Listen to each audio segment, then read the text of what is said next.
At some stage, we all have to memorise, whether it's studying for a test, preparing for an interview, or learning that opera. We've all got to do it, and it's never easy. So here are my top tips for learning quickly, deeply, and effectively. The most common way of memorising is by repetition, walking that same pathway to information in the brain again and again to strengthen it every time.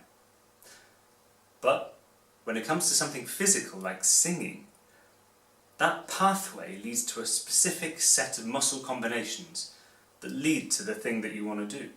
It's called muscle memory. So, if the body changes or it's different on any given day, say you get a cold or your technique has changed, or I don't know, you've been to the gym a lot that week, it'll be much harder to find that specific combination of muscle connections. And therefore, it'll be harder to remember. Our brains can remember information in up to 7 chunks, plus or minus 2 depending on the brain. Take this phone number, 07941348989.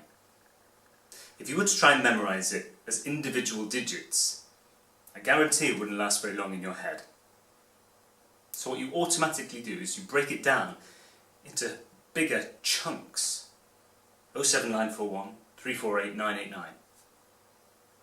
And if you wanted, you could make it into one giant chunk, 07941348989. And the same can be done with music.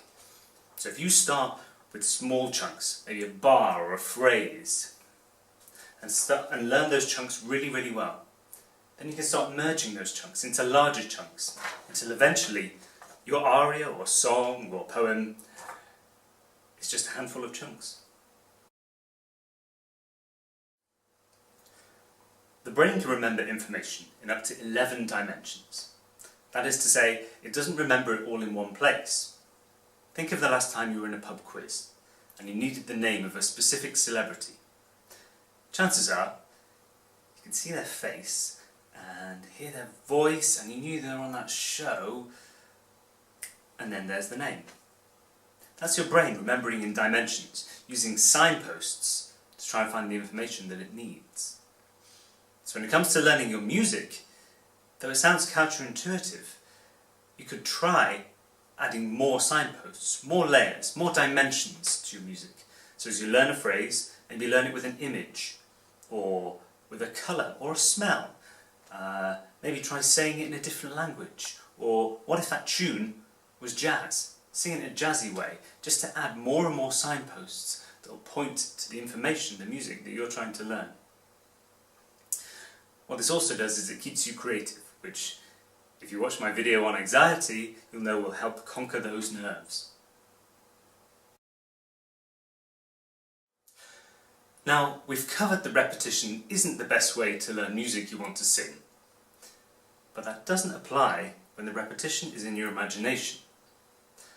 A study was conducted where they put half the participants in a gym doing a set routine, and half the participants were given a tape to listen to at home on the couch, which guided them through the same set routine. Now, in the study, both groups put on muscle mass.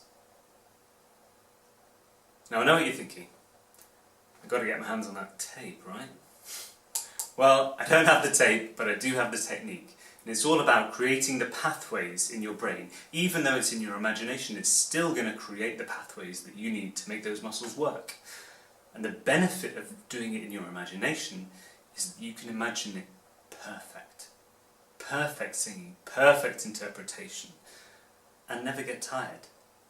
Now, it sounds easy, but you'd be surprised how difficult it is to imagine an entire aria in such depth in your head. So I like to combine it with writing. I write out the song as I sing it perfectly in my head. It slows everything down, and whatever happens in the writing will happen when you go to sing it. So if you can't write it smoothly, easily, and without stopping, you can't sing it that way either. So keep imagining until you can. So, Take your right hand and slap your left knee. Take your left hand, slap your right knee. And repeat. And this is a cross lateral. Making sure that the knee is coming across the midline and the hands are slapping the outside of the knee. And the arms are swinging nice and loose. This should be a very relaxed movement. Now, because the limbs are going across the midline, the two halves of the brain have to communicate to coordinate that movement. So if you start learning while you're doing this movement, because the two hemispheres of the brain are talking to each other the whole time, you'll have twice as much chance of remembering that information. Just do it. No amount of sleeping with your music under your pillow or carrying it around in a bag is ever going to get that music into your head. You just need to sit your bum down and do it. Doesn't matter which technique you use, just spend the time. Pavarotti used to say that it takes a day to learn a page of music. So, on that basis, let's get cracking.